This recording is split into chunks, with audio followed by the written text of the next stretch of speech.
Hello, good day. My name is Lawson, and I would say I'm a foodie. I love food, I love everything about food, and I love sharing my journey with food with people. I'm basically uploading this video because on Tuesday, which was I think 5 days ago, I uploaded a picture on my WhatsApp status showing my food haul, basically things I got, things I ordered for consumption, and a lot of people had questions on how I store that amount of food that it remains fresh and edible and I don't lose, the taste doesn't change. And so I decided to take you along and show you how I do everything.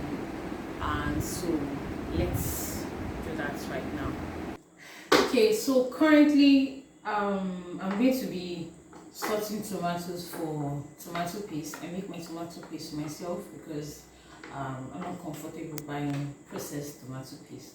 So basically what I did was I sorted tomatoes, tomatoes that had little blemishes, and they all went in this bucket. So the tomatoes going in the freezer are the very firm ones, and these ones are also firm. They just have maybe some minor spots, tiny spots, but because the tomatoes were so much, I was not being finicky, so I just threw it in as many as I could, because doing that means I'll have a larger stash of tomatoes. So currently what I'm doing is I'm going to wash this, and then after washing them, so they've been washed already, they've been washed once, so this is the second washing, and then after that I'm going to put them in an oven tray and then bake this in the oven. Then after baking, I might have to do this in batches, so that's 2 batches, because after baking this I'm going to bake with some oil and bay leaves, and then after baking I'm going to blend it and freeze. So the purpose of the baking is to ensure that most of the water is evaporated from it, and it also ensures that when you blend, the puree is as fine as possible, so you won't have so much seed. You won't have seed in it because the seed would have been softened from the baking. So let's do this.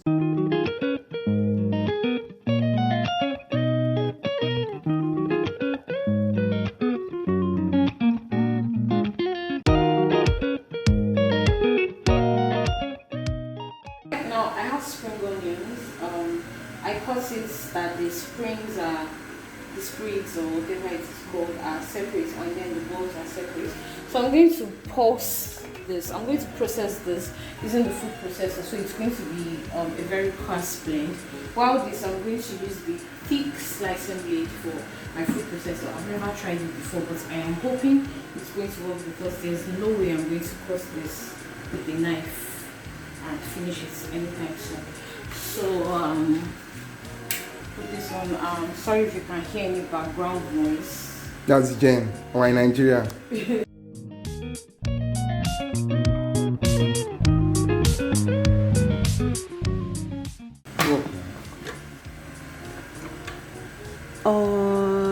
So this is not what I want it to look like, but beggars can't be choosers, you know what I mean. Then I have to add that when you are using a food processor, you have to be very careful because the blades are very sharp. I just cut myself just this evening on this disc, not the major blade, not the main blade, no, the disc. So please be careful. Okay, so according to my director, I was told to say I have decided to be sufferhead and cut this with my hands. Although, to be honest, the food processor wasn't cutting it the way I wanted it to be, so I decided to use my hands. Although my knife is a bit blunt. Sharpen your knife now. I'm going to need to actually sharpen it, but let's do that. Let's do the commercial break and sharpen your knife. So people can see sharpen your knife. Why are you running the commentary? Okay, let me stop talking.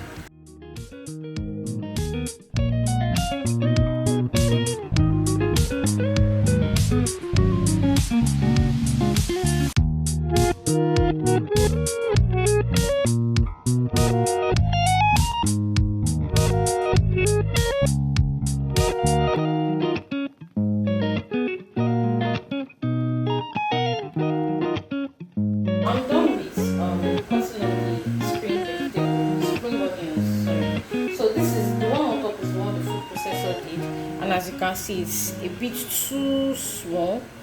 And then this is the one the one under is the one I cut with my hand, so but it's not all the same, but make it work. So now I'm going to take the onion bulbs from the spring onions and just put them in the processor. So I'm using the food processor blade. You can use this for frozen fruits, for pounded yam, whatever you want. So I'm just cutting the big onion balls, and then the smaller ones are just getting thrown in there. They don't need to be cut.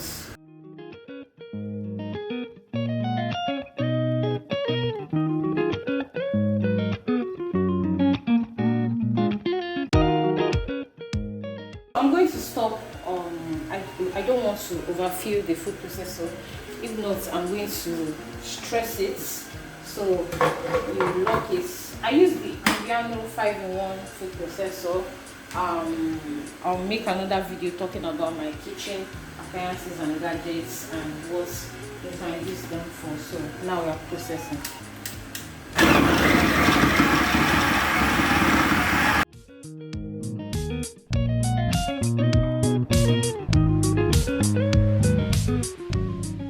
This is usually what's blending with a food processor, your pepper, your tomatoes, whatever. This is what they look like.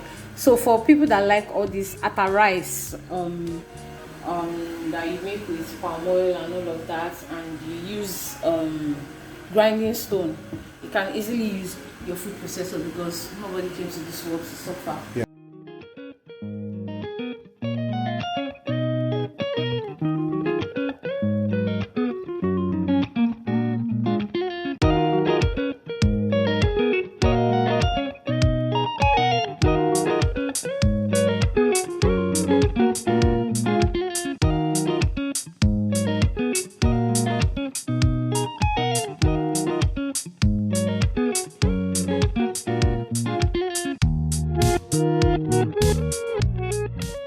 Okay, so the tomatoes are ready.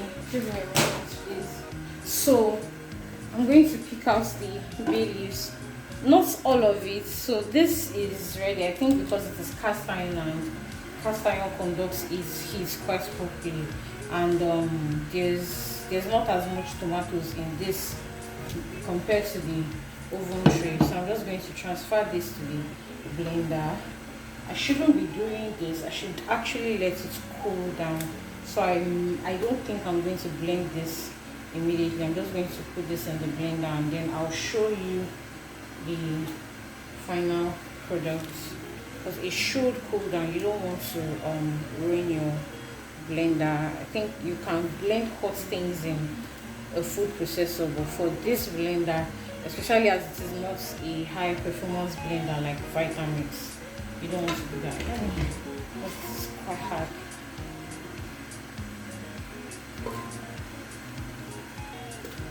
You don't want to blend the bay leaf. Trust me, it never blends properly. So you are going to have your tomato paste and you'll be mixing chunks of bay leaf in it.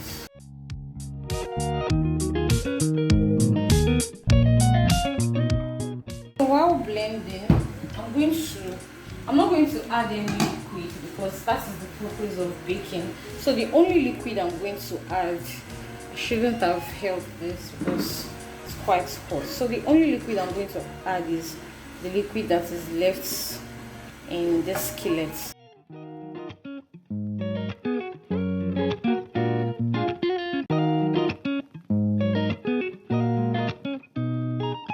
The tomatoes have cooled down enough, so I'm going to blend now.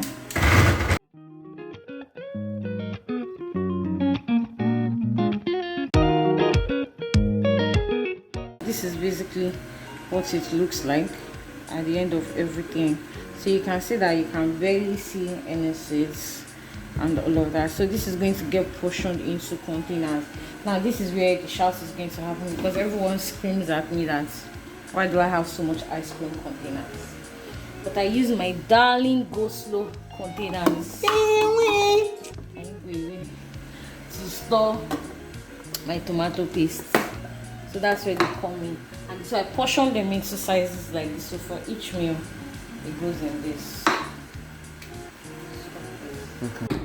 Alright, so it is 12 minutes past 12 midnight basically, and we just finished with some of the things. So I'm done with the tomato paste. Now we cut some of the vegetables, not all of them because it's late already and we've had a very long day. So I'm just going to pack the vegetables into the freezer.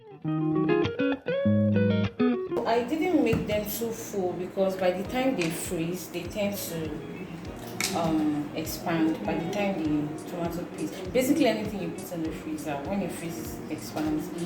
There's an explanation, a physics explanation to that. So I try to not make it too full because I noticed that when it's full, it tends to push up and then distorts the lid. So basically, I packed this for a meal.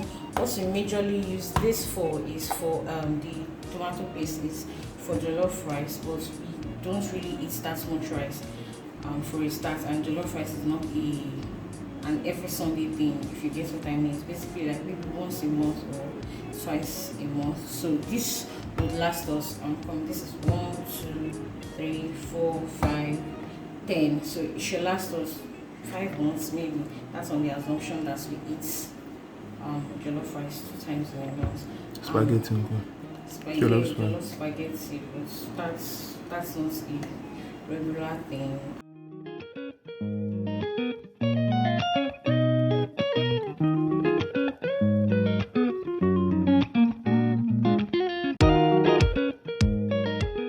The freezer left it on for some hours to get very cold before I put the things in them. The tomatoes, tatache, shombo, and burrito, they've been washed since yesterday. So basically, they are not really. Let me close this. I didn't really wash them like wash because I got most of the dirt off them because I don't like putting things with the dirt on them inside the freezer. So whenever we want to cook with them, they're going to get washed again. So basically, they're getting washed twice. So there's a preliminary wash which I usually do before it goes in the freezer, and the final wash. So let's put these things in.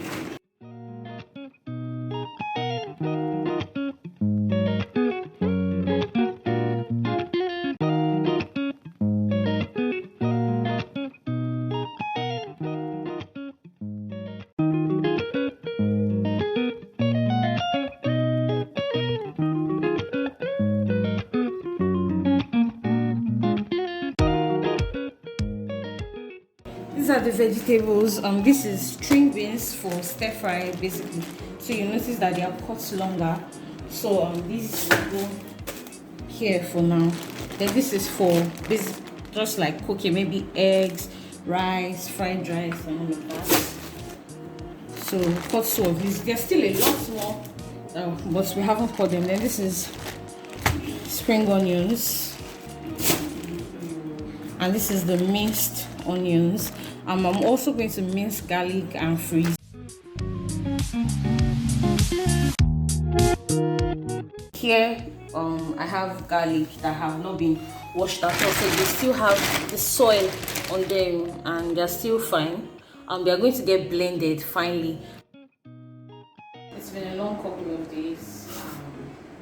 This is Friday and this process has been longer and harder than I thought it would be. When I'm done with this, probably tonight or tomorrow morning, I'm going to sit down and answer some questions people have. But for now, I have here carrots, cut carrots. So these are cut into strips. So these ones are for stir fries, and these are cubed. So basically for whatever I might want to use cubed carrots for. So I'm going to put them in the freezer. We currently do not have lights. IKEDC gave us lights.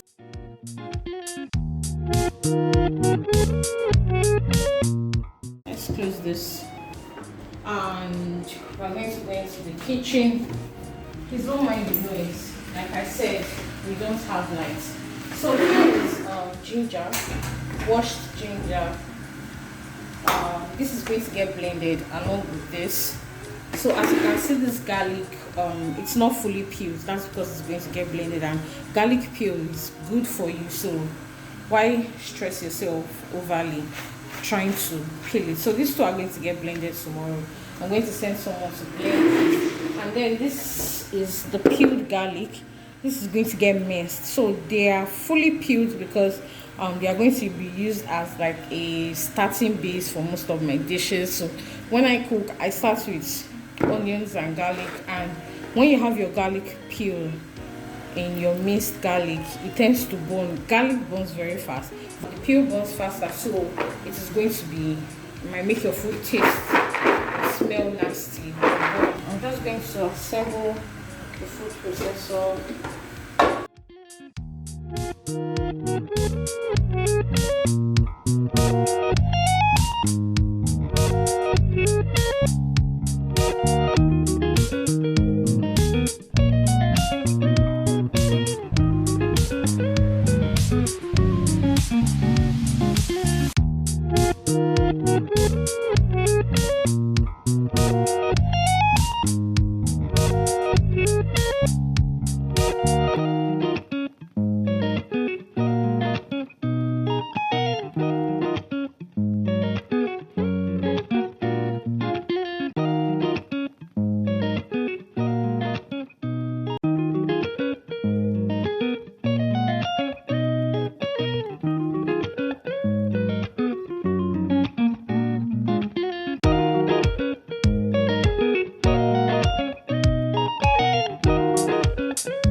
I forgot to mention, so the ginger and garlic that is going to get blended, I'm going to put them into cubes and freeze them.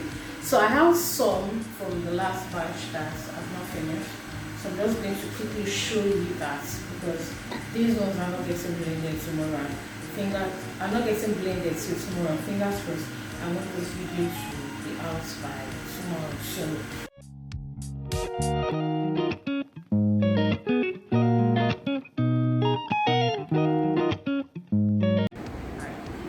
welcome back. I'm sure you have seen a lot, so I'm just going to explain some of the things I have done and also answer some questions. So I compiled some questions people asked basically on how this food, how I store the food, and I'm just going to answer some of them.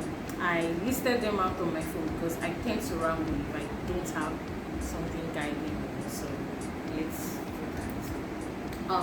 The first question here is, how stable is my light? So basically we have a minimum of 16 hours of light daily. Sometimes we can have up to 18 to 20 hours in a day, depending on how the spirits leads, because this is Nigeria and there's not always light. I think for anyone, you should have, if you have a minimum of 6 to 8 hours every day, basically constant light, such that your freezer is, the things in your freezer remain frozen, then you can buy as much food as you have. The next question is space and all of that. So I'd advise you to get a freezer, depending on the size of your family. If you are alone, you can get a freezer of 100 liters to 150 liters. Currently, we have a freezer of 300 liters. I am married, so it's just me and my husband. There are no kids, but we have that large size because we eat a lot, to be honest. And I think I hoard food, so I like having food at home, because to be honest, it makes things easier for me. And I find or I have discovered that when I have food at home, I tend to not eat as much junk as I would if there's no food at home. So an example is, there's pepper, there's meat, there's egusi and all of that. It's easier for me to just go in the kitchen, make a pot of soup, make swallow or rice and eat But when these things are not there and I have to go out to get the ingredients for the soup, I'm less likely to go out, because another thing, I don't like going out. I am social when I go out, but I would rather not go out, to be honest. And where I live, or where we live, is it's an estate, so if you want to get anything, you have to like take transportation basically, and the stress. So I'd just rather have everything at home and then make the food. The next question, this question is coming from someone who has a food business, so she makes stir fry and all of that. How do you store your veggies, tomatoes, or even fruits such that they don't lose their crunchiness? So first off, in the video, which I am sure you've seen, I cut carrots and I cut string beans. I cut them into sizes depending on what I'm going to use them for. So for someone like this, I'm just going to answer this question based on what she needs. So for stir fries now, you have things like your bell pepper, you have your carrots, you have your string beans, things you put in your stir fry. So what I do is I cut them in those shapes, I put them in containers, or in the case of this video, in Ziploc bags, and I just freeze them. So when I want to use them, I bring them out. First thing, when you have frozen fruits or vegetable, do not defrost. So if you are going to use them, you should have your the basic step for stir fry that I do. I fry my onions, my garlic, then I start with carrots because it's the hardest, and I want it to cook not too soft but still retain its crunch. So you start with your carrots. So basically your food is cooking already, so you are putting that vegetable on in your pot as it is hot. So you put it in frozen and then you cook it, so the vegetable doesn't have time to defrost then cook. So you just basically take it from frozen to cooked, because if you let it defrost, then it becomes mushy, and then you're not going to like how it comes out. The same thing for fruits. Do not freeze fruits that you want to eat fresh, you want to eat raw. I only freeze fruits if I know I'm going to use them for smoothies or put them on oats, basically like a topping or something I'm going to stir in. But if I know I want to eat it crunchy, like maybe an apple, I want to eat it whole, I put it in the refrigerator, which brings me to storing food in the refrigerator. So for things I know that I do not want them to stay very long, or I know I'm going to eat them faster, I store them in the refrigerator. So I store some carrots, some string beans, spring onions, cabbage, strawberries, broccoli, and all of that I know I would consume within a week. I store them in the refrigerator. Have in mind, you can store some vegetables like cabbage, carrots, lettuce, spring onions, string beans for much longer than a week in the refrigerator. I have stored cabbage for 2 months before. Your carrots can last a month plus, lettuce about 2 to 3 weeks, spring onions 2 weeks to a month in the refrigerator. So basically the trick or the hack to storing in the refrigerator for vegetables is to take away moisture. So the refrigerator is a cool and wet place.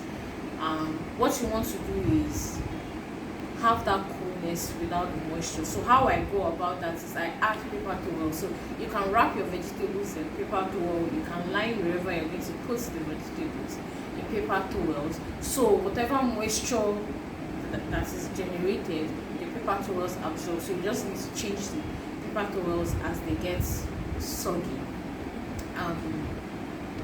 I'm going to film a video showing a tour of my refrigerator so you can see and understand better what that looks like. But my refrigerator is currently not stocked, so that is going to be maybe 2 videos from now or 3 videos from now.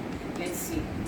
The next question is items to buy and stock up on. So for someone who doesn't know how to start from, I'm going to put on the screen a list of what's my typical grocery list.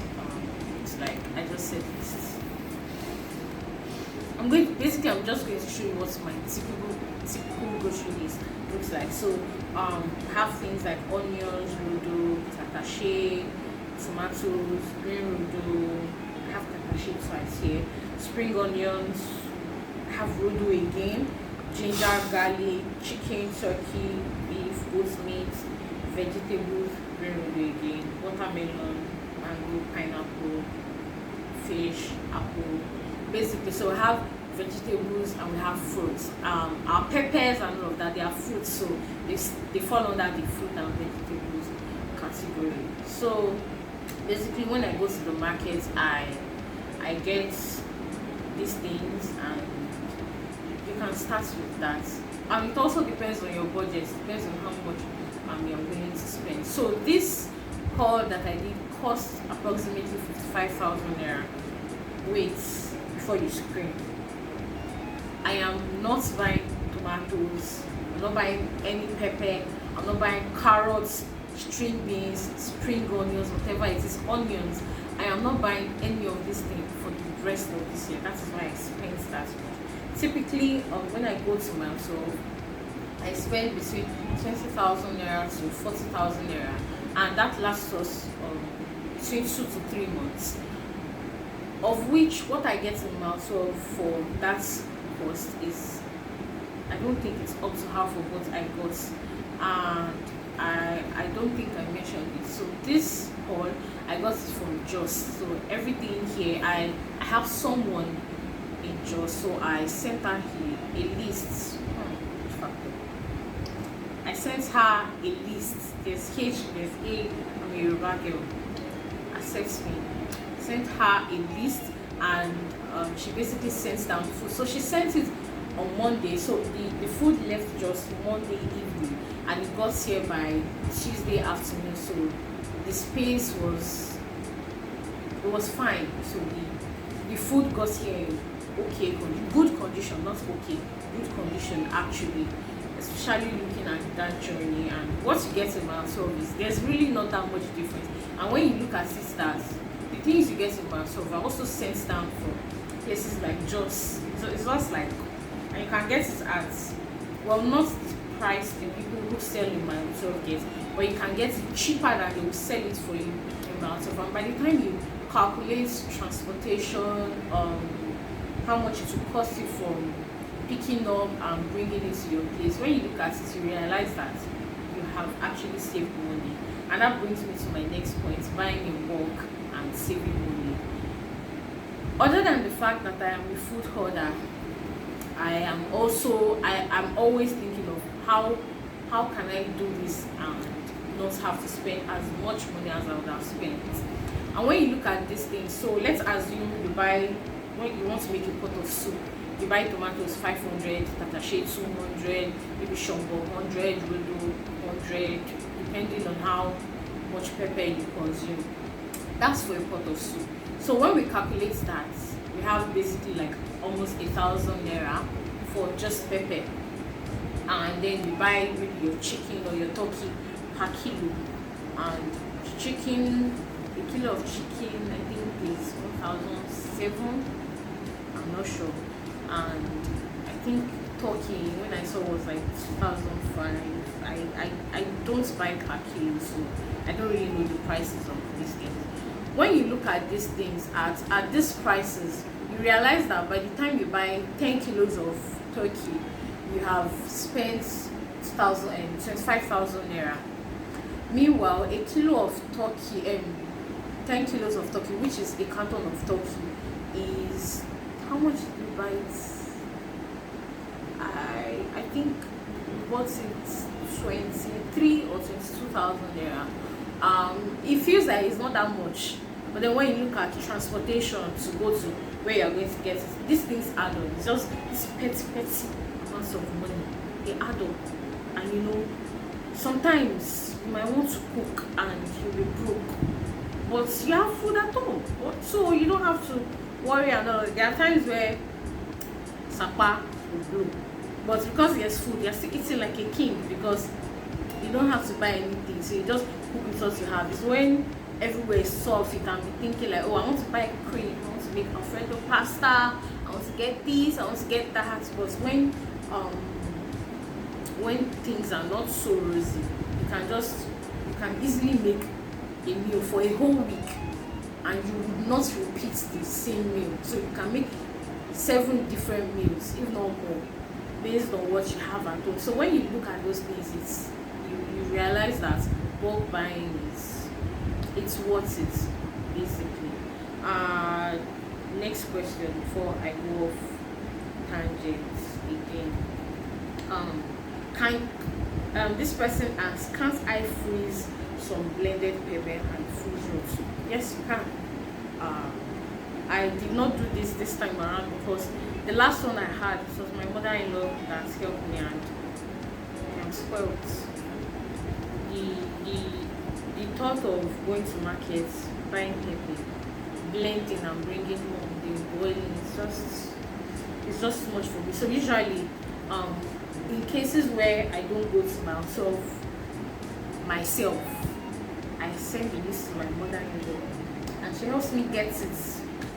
Thank you, Mommy. God bless you. Yes, I am spoiled again.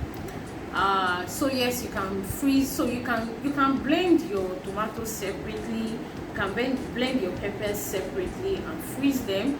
You can blend everything together, so you have it as like a base for like your stews or maybe jollof rice or whatever you want to use it for. That's what my mother-in-law does, because they eat jollof rice every Sunday. Yeah, so that's basically it. There was something I wanted to say. I have forgotten.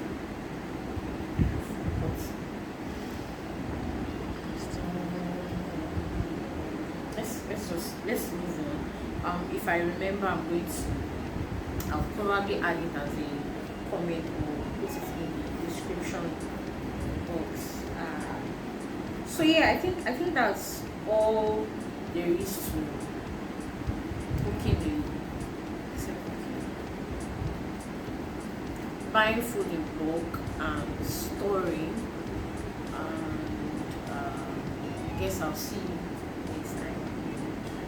Thank you. Bye. Oh wait, I forgot. This is my first time, so it's not a regular thing. But please don't forget to like this video, share, subscribe, please, so that I'll be encouraged. And basically, when you like this video, you're going to tell the YouTube algorithm that, oh, it's a video worth watching, and then the YouTube algorithm will push it out to more people. But pending when the YouTube algorithm can do that, please share with your friends, share with people you think might need this. And I hope you found this video helpful. You can ask me any questions and I'll do my best to answer them, or I'll film another video addressing those questions. Thank you for watching.